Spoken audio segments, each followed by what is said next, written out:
حضرت جی رابع پر کیے گئے اعتراضات کا افسانہ۔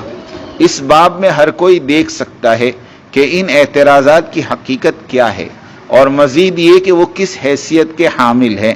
اکثر اعتراضات تو صرف حضرت جی رابع مولانا محمد سعد صاحب کی ذات پر جھوٹے الزامات کے سوا کچھ نہیں ہیں، اور باقی اعتراضات میں حق کو توڑ مروڑ کر پیش کیا جاتا رہا ہے۔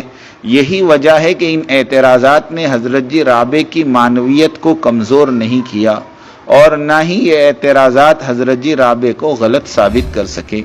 اس کے برخلاف ہم جانتے تھے کہ اس طرح کی سخت آزمائشیں تو آ کر رہتی ہیں، اور ہم کو اس بات کا بھی یقین تھا کہ جب تک حضرت جی رابع کلام الہی اور حدیث رسول صلی اللہ علیہ وسلم اور سیرت طیبہ کے ساتھ مخلص رہیں گے، انجام کار خیر ہی ہوگا۔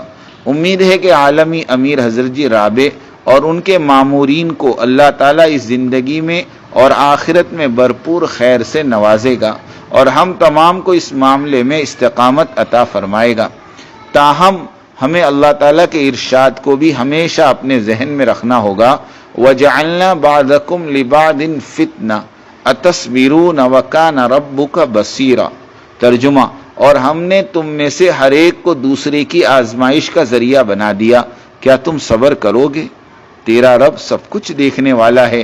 اور مزید برآں اللہ تعالیٰ کا یہ بھی ارشاد ہے، أَحَسِبَ النَّاسُ أَن يُتْرَكُوا أَن يَقُولُوا آمَنَّا وَهُمْ لَا يُفْتَنُونَ وَلَقَدْ فَتَنَّا الَّذِينَ مِن قَبْلِهِمْ فَلَيَعْلَمَنَّ اللَّهُ الَّذِينَ صَدَقُوا وَلَيَعْلَمَنَّ الْكَاذِبِينَ۔ کیا لوگوں نے یہ گمان کر رکھا ہے کہ ان کے صرف اس دعوے پر کہ ہم ایمان لائے ہیں، ہم انہیں بغیر آزمائے ہوئے ہی چھوڑ دیں گے؟ ان سے اگلوں کو بھی ہم نے خوب جانچا، یقیناً اللہ تعالیٰ انہیں بھی جان لے گا جو سچ کہتے ہیں، اور انہیں بھی معلوم کر لے گا جو جھوٹے ہیں۔ فائدہ: اس لیے ہم لوگوں کو یقین کے ساتھ یہ معلوم ہونا چاہیے کہ جو شخص بھی اس دین کی پیروی کرتا ہے اس کو آزمایا جائے گا، لہٰذا کچھ عرصے کے لیے صبر کر لو، اور اس تھوڑے عرصے کے عوض اس زندگی کی بھلائیاں اور آخرت کی خوشخبریاں حاصل کر لو، اور اللہ تعالیٰ کے اس فرمان کو یاد رکھو، اِنَّا لَنَنصُرُ رُسُلَنَا وَالَّذِينَ آمَنُوا فِي الْحَيَاةِ الدُّنْيَا وَيَوْمَ يَقُومُ الْأَشْهَادُ۔ یقیناً ہم اپنے رسولوں کی اور ایمان والوں کی مدد دنیا کی زندگی میں بھی کریں گے، اور اس دن بھی جب گواہی دینے والے کھڑے ہوں گے، یعنی بروز محشر۔ فائدہ: اگر اللہ تعالیٰ ہم لوگوں کو صبر سے نواز دے اور ہم لوگ اجنبی بن جائے، یعنی جو دین کو مضبوطی سے پکڑے رہتے ہیں جبکہ لوگوں نے اس کو خیر بات کہہ دیا ہو، تو پھر ہم لوگوں کے لیے بشارتیں ہی بشارتیں ہیں۔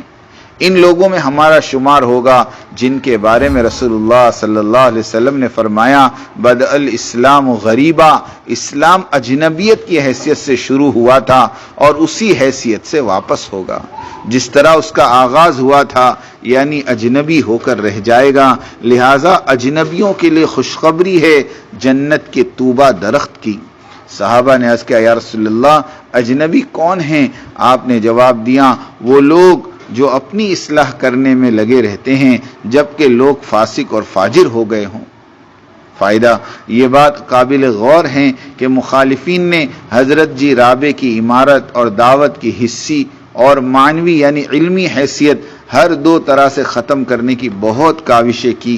اس کے لیے ڈھیر سارے علمی دلائل بھی پیش کیے۔ اگر کوئی ان پارلیمانی شرائیت والوں کے دلائل کو علمی کہنا چاہے تو اور بات ہے، ورنہ شرائیوں کی یہ دلائل علمی اعتبار سے کافی بودے اور بے جان ہیں۔ حضرت جی رابع کے مخالفین کے وضاحتی بیانات اور ان کی مفت تقسیم کردہ کتابوں کے مطالعے کے دوران راقم الحروف کے ذہن میں بار بار یہ بات آتی رہی کہ یہ شرائی جن باتوں کی مخالفت کر رہے ہیں وہ حضرت جی رابع کی باتیں نہیں بلکہ اللہ اور اللہ کے رسول کی تعلیمات ہے جن کی یہ مخالفت کر رہے ہیں۔ حقیقت میں ان شرائی مخالفین کے پاس مخالفت کے لیے قرآنی آیات اور احادیث صحیحہ کے دلائل مفقود ہے۔ اللہ تعالیٰ اپنے رسول صلی اللہ علیہ وسلم کو رحمت برے اور تسلی آمیز کلمات کے ذریعے جس طرح تسلی دی، ذرا اس پر بھی غور فرمائیں۔ قد نعلم انه ليحزنك الذي يقولون فإنهم لا يكذبونك ولكن الظالمين بآيات الله يجحدون. ہم خوب جانتے ہیں آپ کو ان کے اقوال مغموم کرتے ہیں، سو یہ لوگ آپ کو جھوٹا نہیں کہتے، لیکن یہ ظالم اللہ کی آیتوں کا انکار کرتے ہیں. وَلَقَدْ كُذِّبَتْ رُسُلٌ مِّن قَبْلِكَ فَصَبَرُوا عَلَى مَا كُذِّبُوا وَأُوذُوا حَتَّى أَتَاهُمْ نَصْرُنَا وَلَا مُبَدِّلَ لِكَلِمَاتِ اللَّهِ وَلَقَدْ جَاءَكَ مِن نَّبَإِ الْمُرْسَلِينَ. اور بہت سے پیغمبر جو آپ سے پہلے ہوئے ان کی بھی تکذیب کی جا چکی ہے، سو انہوں نے اس پر صبر ہی کیا، ان کی تکذیب کی گئی، ان کو ایذائیں پہنچائی گئی، یہاں تک کہ ہماری مدد ان کو پہنچی، اور اللہ کی باتوں کا کوئی بدلنے والا نہیں. اور در حقیقت آپ کے پاس بعض پیغمبروں کی بعض خبریں پہنچ چکی ہیں. فائدہ: در حقیقت حضرت جی رابع کا منہج اور راستہ رسول صلی اللہ علیہ وسلم اور حضرات صحابہ کے منہج اور اطاعت پر مبنی ہے.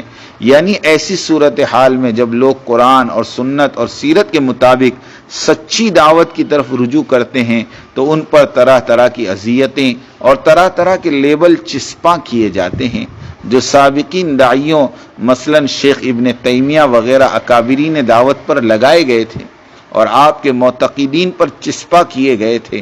اس دور میں ان کو وہابی اور بڑوں کے نہج سے ہٹ جانے والا کہا جاتا تھا.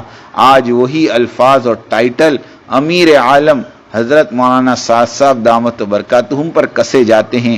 اس کے باوجود حضرت جی رابع مولانا سعد صاحب اور آپ کے رفقا اسبرو وصابرو ورابطو کی عملی شکل کو پیش کرتے ہوئے سارے عالم کے دعوتی کام کو اور دعوتی ساتھیوں کو مرکز نظام الدین سے جوڑے رکھا، اور بھولے سے بھی نہ تو مخالفین کا کبھی مقابلہ کیا، نہ کبھی شکوہ کیا، اور نہ ہی کوئی وضاحتی بیان دیا.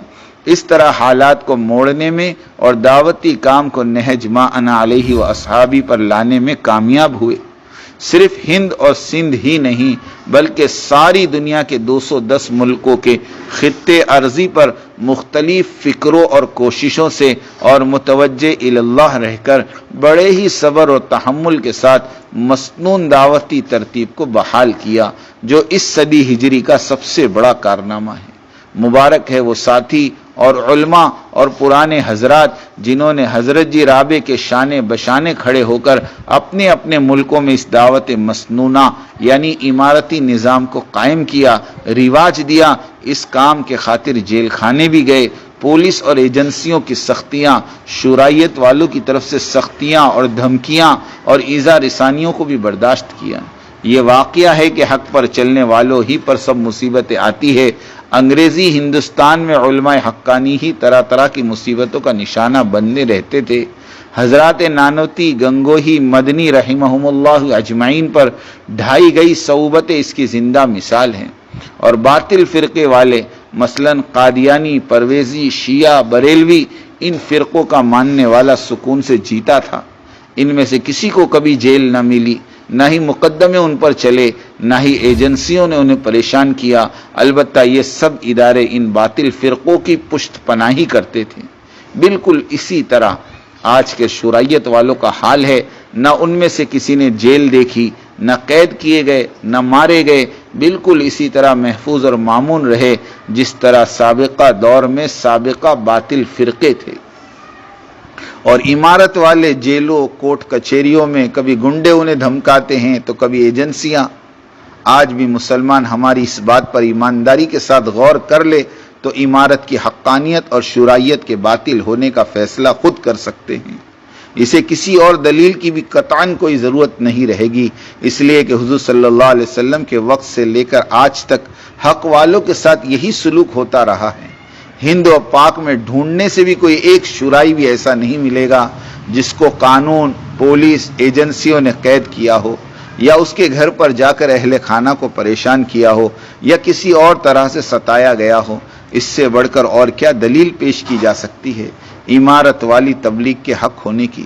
ظاہر ہے کہ حضرت جی رابع اور ان کے مشورے والی جماعت کے رفقا نہ پیغمبر ہے، نہ ہی ان تمام کی اصلاح وحی کے ذریعے کی گئی ہے، اور حضرت جی رابع کے اقوال اور اعمال بھی اسی طرح نافذ العمل بھی نہیں ہیں جس طرح قرآن اور سنت کے حکام ہیں، لیکن قرآن اور سنت کے دائرے میں رہتے ہوئے حضرت جی رابع کی کاوشوں پر نظر کرنا ہی ہمارا مقصود ہے۔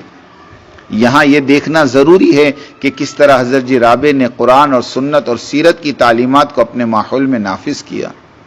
حضرت جی رابع نے کوئی نیا دین یا نیا منہج پیش نہیں کیا، بلکہ قرآن اور سنت کی جانب دعوتی کام کو موڑا اور احباب کو اس بات کی طرف بلایا، سب نے قبول کیا، خود بھی صحیح طور پر اس اسلوب دعوت کو سیکھا۔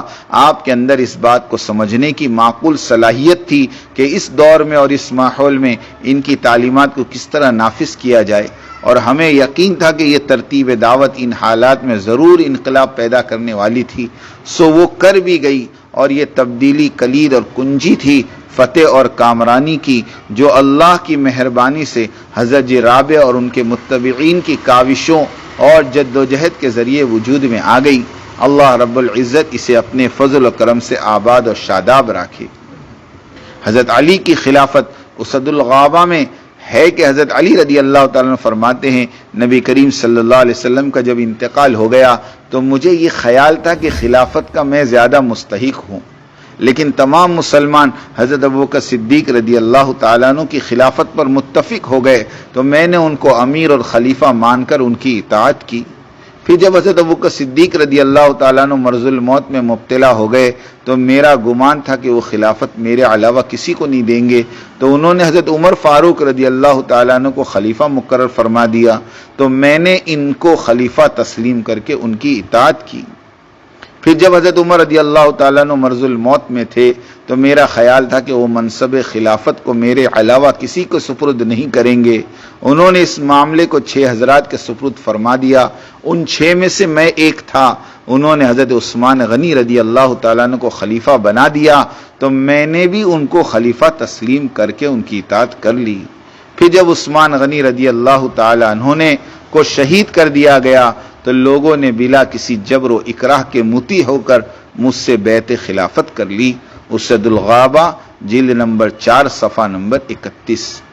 المومن مبتلا، مومن ہمیشہ آزمائشوں، مصیبتوں اور تعب و تھکن میں مبتلا رہتا ہے۔ ابو ہریرہ رضی اللہ تعالیٰ عنہ فرماتے ہیں کہ ایک دیہاتی سے نبی کریم صلی اللہ